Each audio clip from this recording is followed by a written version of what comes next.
Greetings, warriors. How you guys doing? And welcome back to the Haven. Now, welcome back to some more Resident Evil content. So, what we're going to be going over, I was mentioning not too long ago, we actually did a live stream of RE7 not too long ago, actually, like maybe a few hours before this video, right? Like late night stream, right? It was really cool.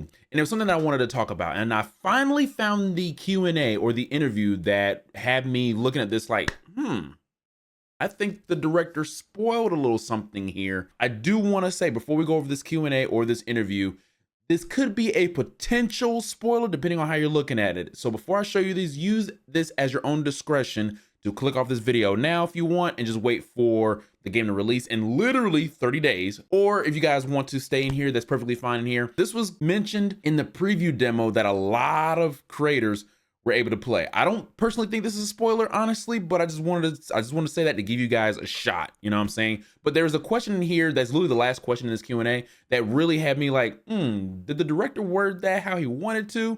You know, I'm not sure, but I don't know if you guys are ready or not, but let's execute. So this is where it was located. It was at Yahoo News. I'm surprised Yahoo is still doing this thing. But anywho, all right, so Resident Evil Requiem devs talk. Vital return to Raccoon City, tease umbrella curse. That's like the potential spoiler I was mentioning. So I don't know if it's a spoiler for you guys, but just like I said, I gave y'all a heads up. Claire and Ada pairing Leon Kennedy with the new leading lady. That's at the very last question. We're gonna get into that actually. So let's go ahead and do this. So I'm gonna go ahead and skip the introduction of this. We're gonna go straight into the questionnaire, all right? So in this Q&A, both the director Koshi Nakanishi and Masato Kumazawa, all right, they were both in this Q&A, but of course, mainly he was actually talking to the director here, okay? Oh wow, she's cute.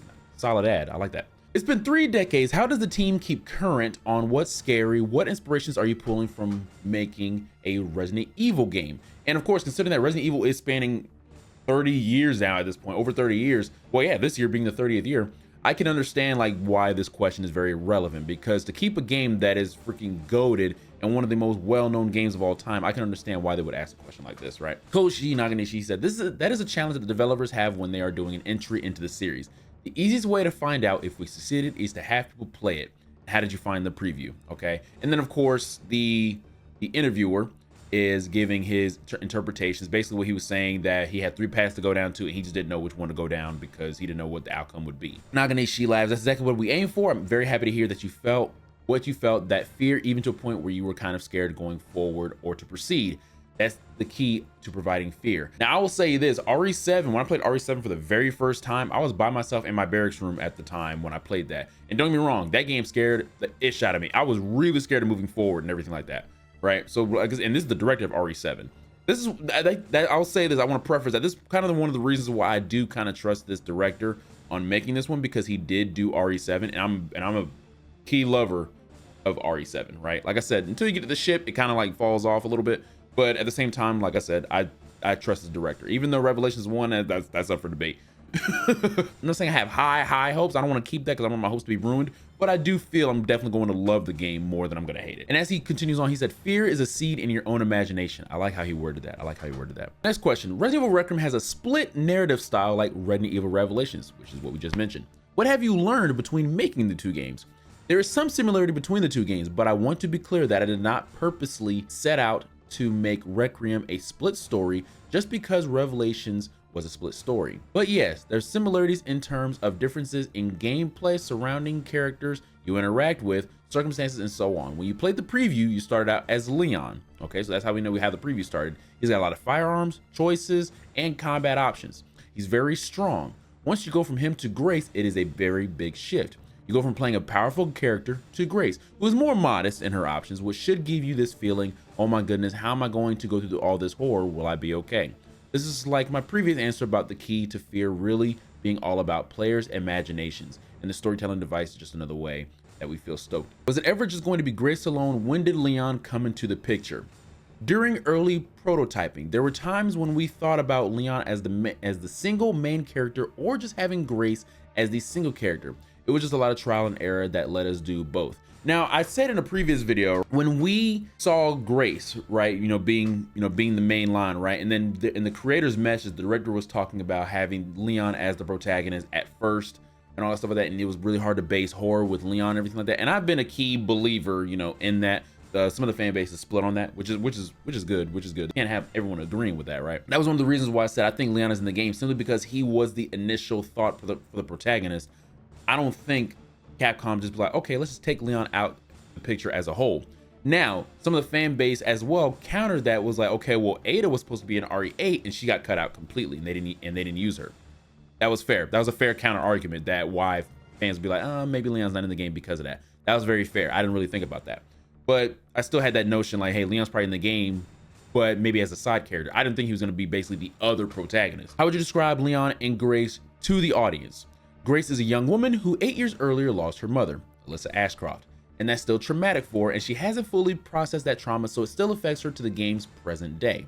She's much more of an inexperienced side of things, whereas of course Leon has been fighting biohazards for close to 30 years at this point, right? Obviously, he has a lot of mental and physical strength and resilience, but at the same time, since he has been doing this for so long, he has seen a lot of tragedy, and that weighs on him, which is something that is expressed in Requiem.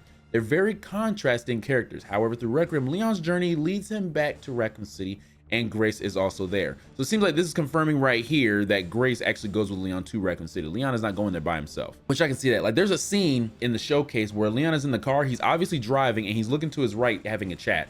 I would not be surprised if that's Grace in the passenger seat and they're on the way to Raccoon City at that point. Or they could be leaving the hospital going somewhere else. And I think probably I wouldn't be surprised if that's going to Raccoon City. So with that combination, we've got some legacy and newer characters both being tied back to Raccoon City. And that's one of the overall themes and concepts that expressed through Requiem. Now, he said the word some legacy and newer characters. Leon is not gonna be the only legacy character in this game. You know, I think all of the fan base kind of agrees that, hey, another character is going to come back. You know, obviously not as a playable character, but most definitely like as a character that's shown in there, right? Like I said, I think Sherry's in the game. I think Ada's in the game, okay? But my predictions of the legacy characters who's all back in the game, there was a picture that was an artwork that looked like royalty, right? You had Leon, Claire, Chris, Jill, Ada, and Grace. Like, it was like a long scan of them, right? I honestly think, I don't know why Capcom would put that out there with Grace being there and you have the legacy characters there. I think that's pretty random. In my opinion, I feel like all of those legacy characters are gonna make an appearance, to be completely honest with you. If they're not, okay, but I think all of those characters are going to be in the game, along with Sherry being on comms with Leon in the ear. That's my prediction. I think we're probably gonna get some Outbreak characters as well, considering that in one interview, the director did say that, and then after that video was posted, or that live stream was posted, they took it down. Or Biohazard Friends, I haven't forgotten. So then they took it down because of that caption, because everyone was talking about it. So I think we're gonna get a plethora of characters in here. All right, so the next question is what I was saying, possibly a spoiler, depending on how you look at this, okay? So I wanna preface that, but I said in the beginning of the video. So if you are still here, thumbs up, cool. If you're not, then I don't need to say what I'm about to say. All right, in the preview, it is mentioned that Leon has something called the Umbrella Curse. What more can you say about that? This game's setting takes place 30 years after Raccoon City incident, which was connected to umbrellas. So this phrase about the Umbrella Curse refers to something that has affected people who were either enveloped by the incident or present when that situation happened. But that's all I can say for now. So when you have that, right, you have Leon, of course, because he was there. You have Claire, you have Jill, you have Ada. Chris was there for the mansion incident, so I guess you can't include him in that aspect. Granted, it was in the Arclay Mountains and everything like that, but it's on the outskirts of Raccoon City, so you could still include that. Hunk was also there too.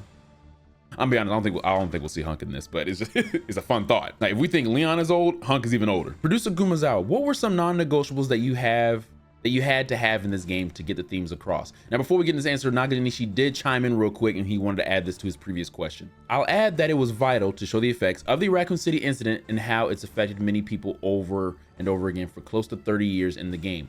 Presenting that in the game is one of the key aspects of communicating the concept and themes of Requiem across the series.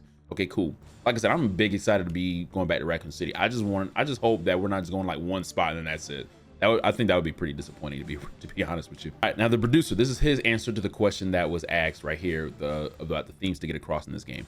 This was touched on a bit earlier, but it was depicting the contrast that was important for us.